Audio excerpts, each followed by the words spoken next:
तो आइए जो हमारा पहला क्वेश्चन है, संज्ञानात्मक विकास निम्न में से किसके द्वारा समर्थित होता है? तो यहाँ पहले का जो ऑप्शन 3 है, एक समृद्ध और विविधतापूर्ण वातावरण उपलब्ध करवाना, इसका राइट आंसर है। मानव विकास डैश है, तो यहाँ दूसरे का जो ऑप्शन 4 है, पहला और दूसरा यानी मात्रात्मक एवं गुणात्मक, ये इसका राइट आंसर है। प्रकृति पोषण विवाद निम्नलिखित में से किससे संबंधित है? तो यहाँ तीसरे का जो ऑप्शन ए है, अनुवांशिकी एवं वातावरण, इसका राइट आंसर है। निम्न में से कौन सी समाजीकरण की निष्क्रिय एजेंसी है? तो यहाँ फोर्थ का जो ऑप्शन 4 है, सार्वजनिक पुस्तकालय, इसका राइट आंसर है। वाइगोत्स्की के सिद्धांत में विकास के निम्नलिखित में से कौन से पहलू की उपेक्षा होती है? तो यहाँ पांचवें का जो ऑप्शन 3 है, जैविक, ये इसका राइट आंसर है। 1 वर्ष तक के शिशु जब आंख, कान व हाथों से सोचते हैं तो निम्नलिखित में से कौन सा स्तर शामिल होता है? तो यहाँ छठे का जो ऑप्शन 3 है, इंद्रिय जनित गामक स्तर, इसका राइट आंसर है। रिया कक्षा पिकनिक तय करने हेतु ऋषभ से सहमत नहीं है। वो सोचती है कि बहुमत के अनुकूल बनाने के लिए नियमों का संशोधन किया जा सकता है। यह सहपाठी विरोध प्याजे के अनुसार निम्नलिखित में से किससे संबंधित है? तो यहाँ सातवें का जो ऑप्शन 4 है, सहयोग की नैतिकता, इसका राइट आंसर है। निम्नलिखित में से कौन सा स्टर्नबर्ग का बुद्धि का त्रिस्तरीय सिद्धांत का एक रूप है? यहाँ आठवें का जो ऑप्शन ए है, व्यवहारिक बुद्धि, ये इसका राइट आंसर है। अगला क्वेश्चन देखते हैं। किसने सबसे पहले बुद्धि परीक्षण का निर्माण किया? तो यहाँ नौवें का जो ऑप्शन बी है, अल्फ्रेड बिने, इसका राइट आंसर है। ध्वनि संबंधी जागरूकता निम्नलिखित में से किस क्षमता से संबंधित है? तो यहाँ 10वें का जो ऑप्शन ए है, ध्वनि संरचना पर चिंतन करना वो उसमें हेरफेर करना। कक्षा कक्ष में जेंडर विभेद है, तो 11 का जो ऑप्शन बी है, शिक्षार्थियों के ह्रासोन्मुख प्रयासों अथवा निष्पादन का कारण बन सकता है। निम्न में से कौन सा सीखने की शैली का एक उदाहरण है? तो यहाँ 12 का जो ऑप्शन ए है, चाक्षुष, इसका राइट आंसर है। एक शिक्षक कक्षा के कार्य को एकत्र करता है और उन्हें पढ़ता है, उसके बाद योजना बनाता है और अपने अगले पाठ को शिक्षार्थियों की आवश्यकता को पूरा करने के लिए समायोजित करता है। वो डैश कर रहा या कर रही है। तो यहाँ 13 का जो ऑप्शन 3 है, सीखने के लिए आकलन, इसका राइट आंसर है। वे शिक्षक जो विद्यालय आधारित आकलन के अंतर्गत कार्य करते हैं। 14 का जो इसका 4 है, व्यवस्था के लिए स्वामित्व की भावना रखते हैं, इसका राइट आंसर है। ग्रेड अंकों से कैसे अलग हैं? तो ये प्रश्न निम्न में से किस प्रकार के प्रश्नों से संबंध रखता है? तो यहाँ 15 का जो ऑप्शन बी है, विश्लेषणात्मक, इसका राइट आंसर है।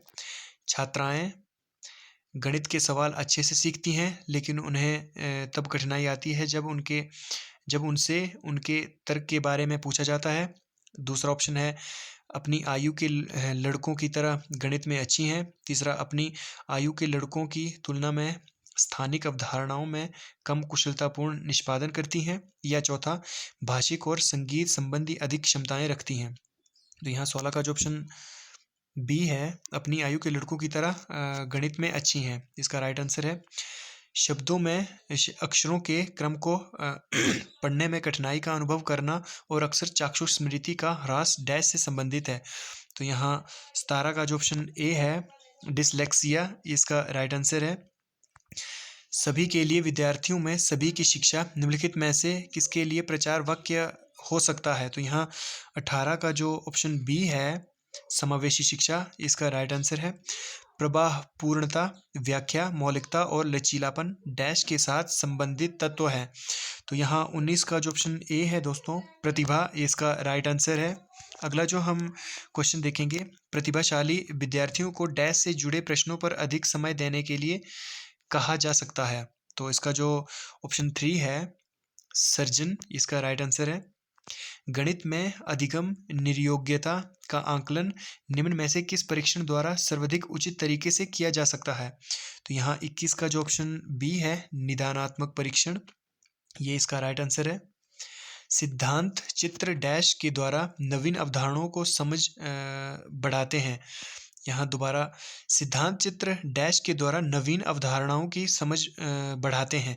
तो यहाँ 22 का जो ऑप्शन 4 है, तर्कपूर्ण ढंग से सूचनाओं को व्यवस्थित करने की योग्यता को बढ़ाने, इसका राइट आंसर है। अल्बर्ट वेंड्यूरा के सामाजिक अधिगम सिद्धांत के अनुसार निम्न में से कौन सा सही है? तो यहाँ 23 का जो ऑप्शन बी है, बच्चों के सीखने के लिए प्रतिरूपण मॉडलिंग एक मुख्य तरीका है, इसका राइट आंसर है। निगमनात्मक तर्कणा में शामिल हैं, तो इसका जो 24 का ऑप्शन ए है, सामान्य से विशिष्ट की ओर तर्कणा, इसका राइट आंसर है। जब बच्चे एक अवधारणा को सीखते हैं और उसका प्रयोग करते हैं तो अभ्यास उनके द्वारा की जाने वाली त्रुटियों को कम करने में मदद करता है। यह विचार डैश के द्वारा दिया गया है। तो यहाँ 25 का जो ऑप्शन ए है दोस्तों, E.L. थॉर्नडाइक, इसका राइट आंसर है। निम्न में से कौन सा कौशल संवेगात्मक बुद्धि से संबंधित है? तो यहाँ 26 का जो ऑप्शन 4 है, सहानुभूति देना, इसका राइट आंसर है। एक आंतरिक बल को प्रोत्साहित करना है और व्यवहारपरक प्रतिक्रिया के लिए बाध्य करता है एवं उस प्रतिक्रिया को विशिष्ट दिशा उपलब्ध करवाता है, तो इसे कहा जाता है। 27 का जो ऑप्शन ए है, अभिप्रेरण, इसका राइट आंसर है। निम्न में से कौन सी शब्दावली प्राय अभिप्रेरणा के साथ अंतः बदलाव के साथ इस्तेमाल की जाती है? तो यहाँ 28 का जो ऑप्शन 3 है, आवश्यकता, ये इसका राइट आंसर है। डैश प्रेरणाएं अनुभूतियों के संतुष्टिकरण की अवस्थाओं तक पहुंचने और व्यक्तिगत लक्ष्यों को प्राप्त करने की आवश्यकता को संबोधित करती हैं। तो यहाँ 29 का जो ऑप्शन बी है दोस्तों, भावात्मक, ये इसका राइट आंसर है। निम्नलिखित में से कौन सा कारक अधिगम को सकारात्मक प्रकार से प्रभावित करता है? तो यहाँ 30 का जो ऑप्शन 3 है, अर्थपूर्ण, इसका राइट आंसर है। तो जो